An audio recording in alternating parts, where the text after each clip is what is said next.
Thank you so much, everyone from Ted and Chris and Amy in particular. I cannot believe I'm here. I have not slept in weeks. Neil and I were sitting there comparing how little we've slept in anticipation for this. I've never been so nervous, and I do this when I'm nervous, I just realized. So I'm going to talk about sort of what we did at this organization called 826 Valencia, and then I'm going to talk about how we might all join in doing similar things. Back in about 2000, I was living in Brooklyn. I was trying to finish my first book. I was wandering around dazed every day because I wrote from 12 a.m.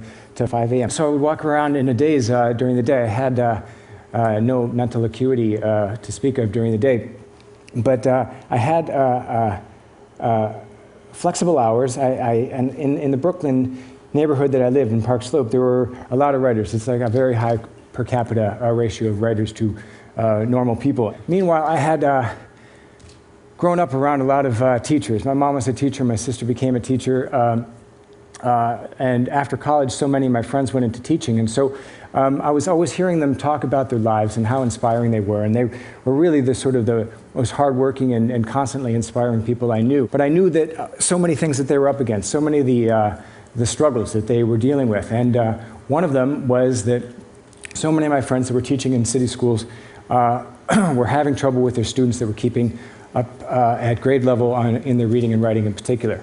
Now, so many of these students that come from households where English isn't spoken in the home, where a lot of them have different special needs, learning disabilities, and of course they're working in schools which sometimes and very often are underfunded. And so they would talk to me about this and say, you know, what we really need is just more people, more bodies, more one-on-one attention, more sort of hours, more expertise from people that have skills in English and could work with these students one-on-one.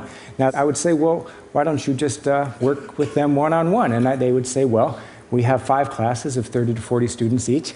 This can lead up to 150, 180, 200 students a day.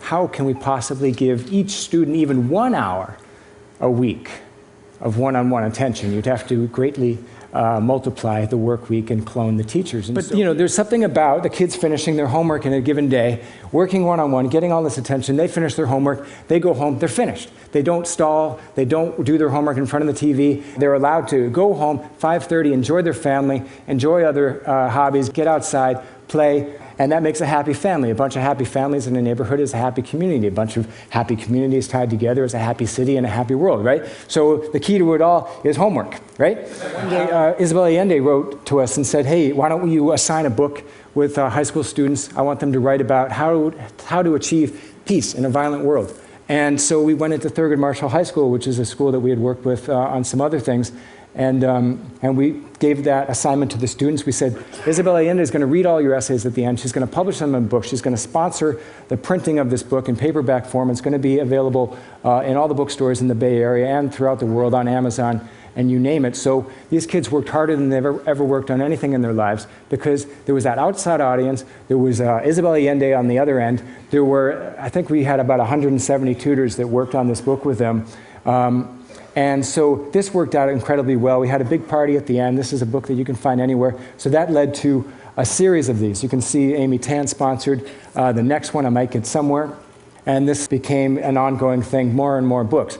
Now, and we're sort of addicted to the book thing. The kids will work harder than they've ever worked in their life if they know it's going to be permanent, know it's going to be on a shelf, know that nobody can diminish what they've thought and said, that we've honored their words, honored their thoughts with hundreds of hours of 5 drafts, 6 drafts, all this attention that we give to their thoughts. And once they achieve that level, once they've written at that level, they can never go back. It's absolutely transformative. So you can do and use the skills that you have. The schools need you, the teachers need you, students and parents need you. They need your actual person, your physical personhood, and your open minds and open ears and boundless compassion, sitting next to them, listening and nodding and asking questions for hours at a time. Some of these kids just don't plain know how good they are, how smart and how much they have to say.